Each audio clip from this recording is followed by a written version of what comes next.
Hi folks, Cyclops here. In case you've been following my thread on overclocked.net, you probably know what I'm about to do here. But just in case you don't, I'm going to explain it here anyway. So yeah, what I have here is the brand new LGA 1150 processor underneath the heatsink. It's a Haswell processor, 4770K i7.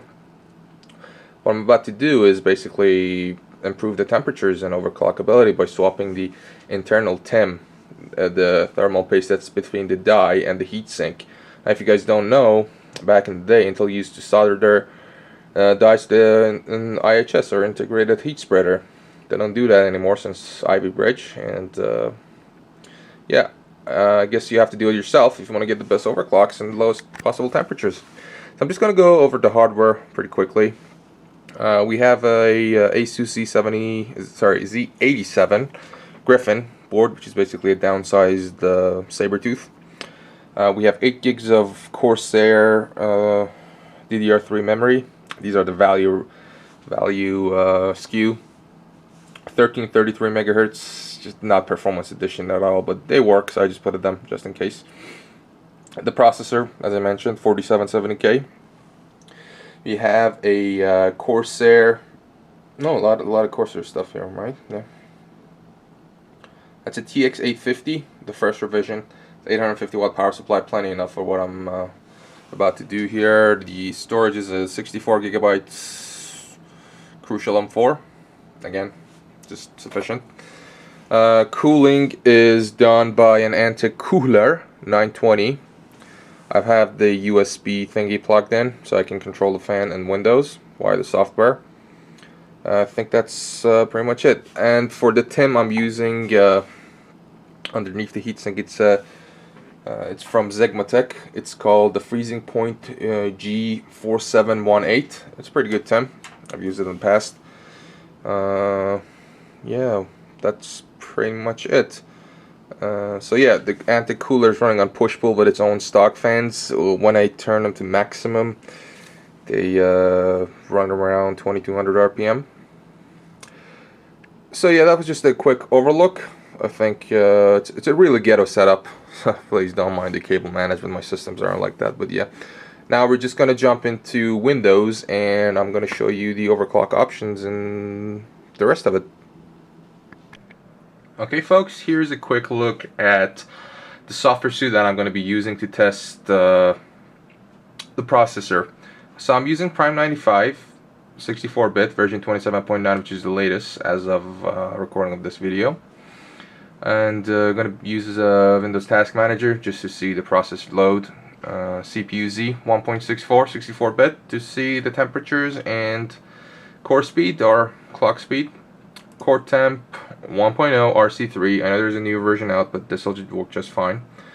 And I'm going to be using Antec's chill control 1.2 to monitor the liquid temperature, fan speed, and yeah, and control the fan speed as well. Just one thing about Prime 95 I should mention is that I've set the FFT lengths to 32 minimum and maximum, and I'm also running them in FFTs in place. I've checked that. What that means is basically just run the FFT calculation and whatnot inside the CPU cache, so they'll generate a lot more heat, and yeah, maximize, basically just show you how hot the processor actually gets under the worst case scenario. Other than that, the CPU voltage, I have the power saving features on pretty much all of them, so the idle voltage is pretty low, but under load it gets to 1.312 or 1.3 we call it, and the processor at 4.3 gigahertz. Again, it's the luck of the draw, guys. You don't know what you're gonna get when you buy a processor. I just set it to 4.3 and 1.3 volts just for a quick dirty overclock. Doesn't mean it's gonna be that's the limit of it. It's just what I set it to for this quick test, and I'm going to be initiating the test and run it for 10 minutes. And just one more thing, I'm gonna set the fan speed to maximum to minimize the number of variables that might be in the test. So Set it to maximum fan speed, which is about 2200 RPM, and then run the test for 10 minutes. So I guess here we go, guys. And we'll start it now and end it in 10 minutes. As you can see, the temperature's already spiked to almost 90 degrees, and the voltage, that area, is 1.312. Kind of circulates between 1.296 and 1.312, but it's for the most part it's 1.312, so we call it just 1.3 volts. So we'll leave it at that. I'll take screenshots and everything and put them in the thread at the end, but I'll see you guys in 10 minutes, or for you just a blink of an eye. Alright guys, it's been 10 minutes and the test is done. One thing I forgot to mention was the ambient temperature, and as you can see from this cheapo sensor here, it's 24.9, and it stood pretty much around the same thing. And so yeah, that's the ambient. The test, which took 10 minutes, average temperatures across all cores were 87.5. We subtract the ambient temperatures, we get 60.26 degrees centigrade. So that's the temperatures without the delid. Now I'm gonna take the chip apart. Probably gonna do it in front of the camera, do it very carefully, and yeah, see you guys in a second. Okay folks, here's the interesting part. So, as you can see, I have in my hands an almost brand new i770K, if the camera picks it up. Yeah, so no conspiracy theories, though this is fake. It's a brand new chip. Just took it out of the motherboard, which I just tested, and I'm going to be deliding it. Obviously for protection, you don't want your oily hands to touch the surfaces of the processor, get it dirty or something. And I'm using a razor blade. There are other methods, such as the vise and a hammer. You can Google that. I don't have an access to a vise, so I'm just going to be doing it the old-fashioned way with a razor. And yeah, so do it at your own risk. Obviously can't hold me responsible. So yeah, just take your time. You want to be cutting from the corners. Do not use excess force. And one thing I should mention before I start, when you put the processor down this way with the little notches toward the top of the processor, the die is going to be right in the center line here. To the left of it is going to be the voltage regulator modules, or VRMs, so be very careful. You don't want to damage any of those, so I'd recommend cutting starting from the right side. I have already started and created a little bit of a gap. So I'm just gonna take it from there and do the rest. So I think it was this side, but yeah, very gently. Was it this side? I think so. Yeah, it was this side. Okay. So as you can see, it's going in. So you don't want to hit the die directly.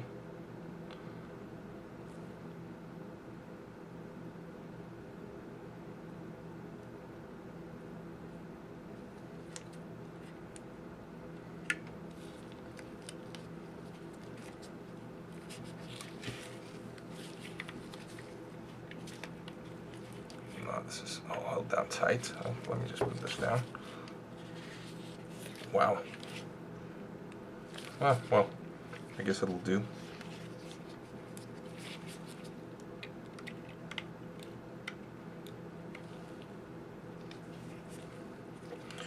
You don't want to bend the PCB, so again, take your time.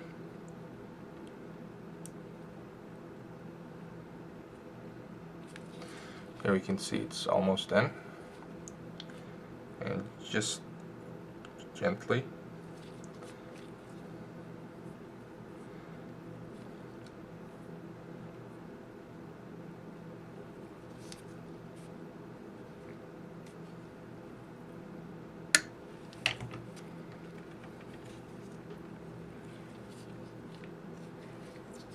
So we'll start from this side. And we'll already start on that side, but try to loosen it up on this side. Like so. And we're in. So just take your time. Don't put extra force.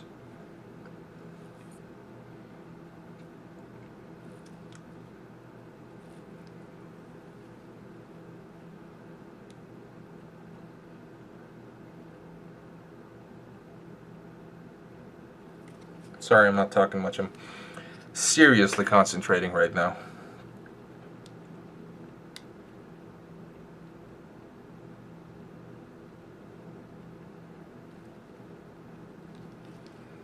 Just going around the VRMs. Do not want to damage them in any way, shape, or form.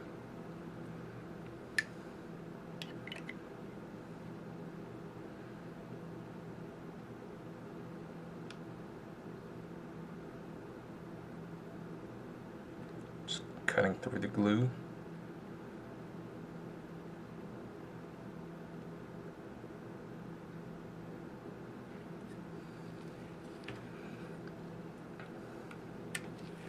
We'll continue from the other side.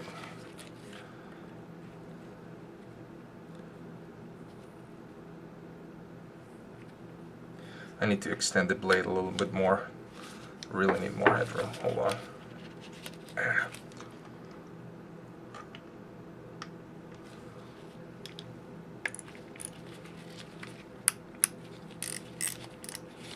Okay. And we continue. Sorry if this is boring, but it requires a lot of concentration and finesse. You just don't want to take any chances.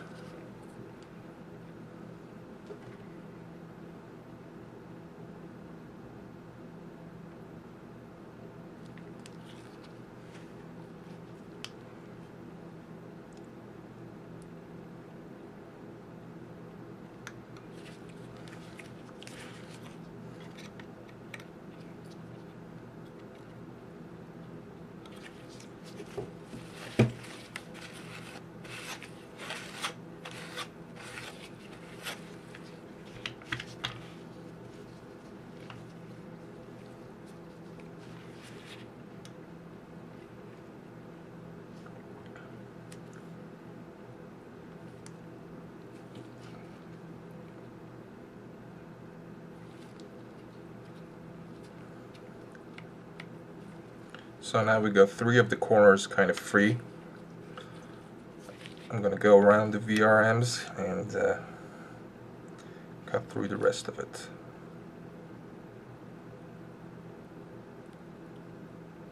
There we go. Almost done.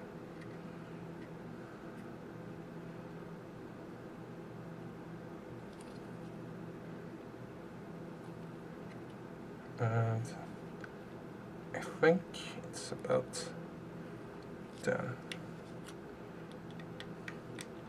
A little bit more. Done. Okay.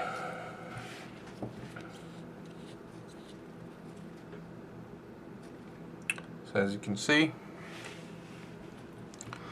there's the processors with the VRMs to the left side.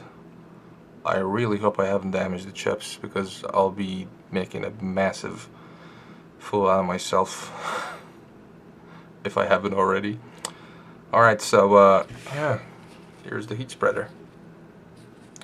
Not much interest about it. This is actually super light, so all the weight is in this. This is actually a copper heat spreader. It's I think anodized or something, but it's actually copper. So yeah, I'm gonna put it back in the system. Actually, I'm just gonna reapply TIM on it. Show you how to do it with the what was this called? Yeah, Cool Laboratory Liquid Pro. I don't have access to the Ultra, but this will do. So be back in a second. Okay, folks, I just tested the processor, and I'm glad to say that it did not die. So yeah, I did it properly. Took my time, and it worked. So yeah. Now what I'm going to do is apply new TIM, our thermal paste, thermal interface material. So this is the Cool Laboratory Liquid Pro. I'm going to apply a very thin layer on the die, and then after that I'm going to put the CPU inside the socket, put the heat spreader on top of it, and then clamp it down. You don't have to put glue on it and put it back together. I've been using that without any sort of adhesive interface between the two, and it works fine. So I'll carry on. First off, I'm gonna clean the previous surface or the die with some tin cleaner. These are from the one I'm using right now is from Indigo Extreme. It's isopropyl alcohol based, so whatever contains that, even like nail polish. I wouldn't necessarily use nail polish, but this is the stuff I've been using for about a year or two now, and they work fine. So we just dip it in a little bit of tissue and just wipe the surface. Now these evaporate extremely quickly, so you just need to wipe the surface a little bit, as well as the inside the heat spreader. I'll do the outside once I have the this one installed on top of it. I mean, I can do it right now, but I'll do it again anyway if I get dirty. So you just wipe it, it'll evaporate pretty much instantly. So you can apply the new temp. Now with Cool Laboratory Liquid Pro, you need just a tiny amount of temp. So we're just gonna squeeze a little bit, and it's a needle shaped. Actually, let me zoom in so you guys can see better. Oh, that's out. Yeah, let's see that. Okay. So I'm just gonna apply a little bit in the center.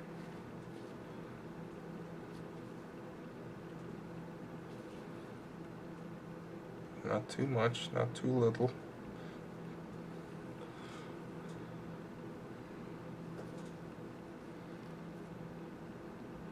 That's about what I start with. It's a tiny grain that I just put there, and this is kind of a scalpel sort of thing. You can get these on eBay for like 99 cents. I recommend getting one, it's very useful. And now we just spread it.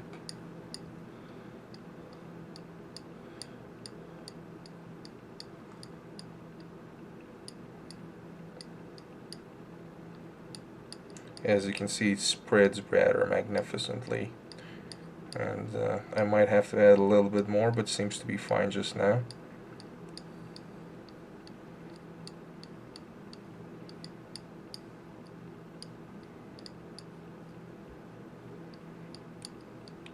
Make sure you don't get it on the voltage regulators, as it might cause a short, so I'm staying well clear of it.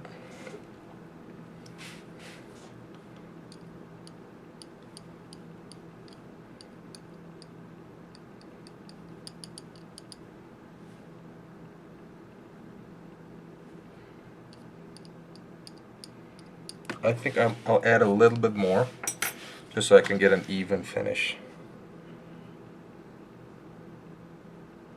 It's probably too much, but should be fine.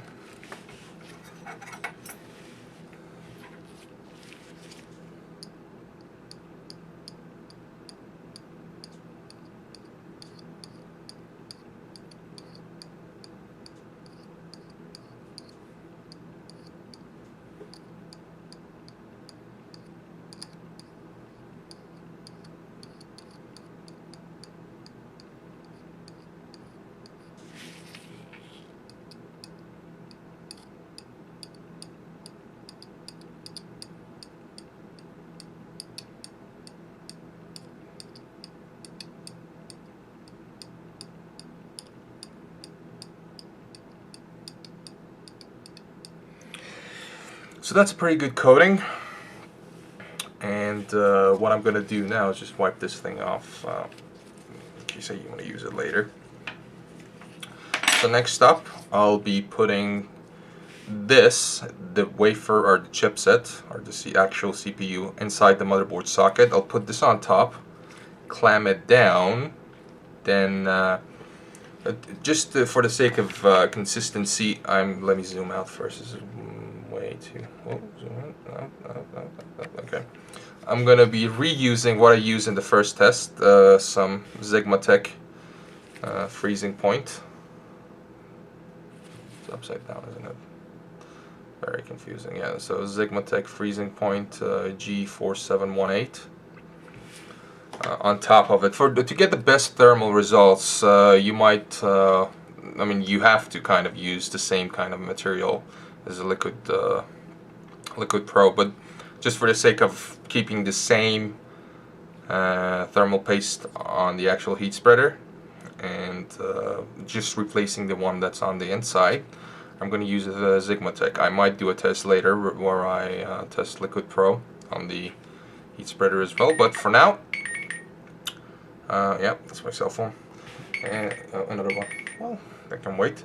Yeah, so I'm gonna do what I just said, install the CPU, put the thermal paste on it, and I'll see you guys in the desktop. Alright folks, we're here for the last time to see the final results. As you can see, it's been 10 minutes, or more than 10 minutes, because I had myself a lovely pizza, and now I'm full. So, temperatures, average across all cores, 69 degrees. Subtract the ambient temperatures, which was 24.6 degrees, you get 44.4 degrees. So 44.4 degrees after 10 minutes with the delid and heat and the thermal paste swap.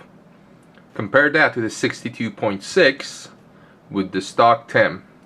You get the difference of 18.2 degrees. That's right folks, just with a simple temp swap we managed to bring the processor down, the temperature of the processor down by 18.2 degrees. So apparently Intel pulled another fast one on us, the customers. They did the same thing with the Ivy Bridge. Now they've done the same with Haswell, so I guess there's nothing we can do.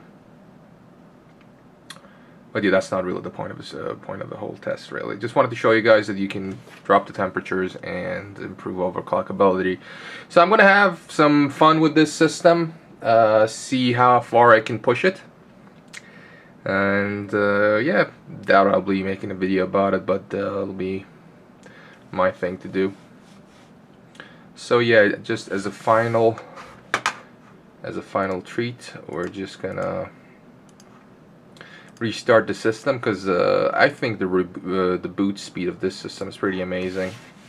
It boots in a matter of seconds, like Windows 8 like. So yeah, we shut down and starting Windows, and oh, we're back in. Can you believe? Didn't even take 10 seconds. That's how quick the system is, thanks to the SSD and the new architecture. Alright guys, this has been fun. I'm Cyclops, and I'll see you guys on the next one.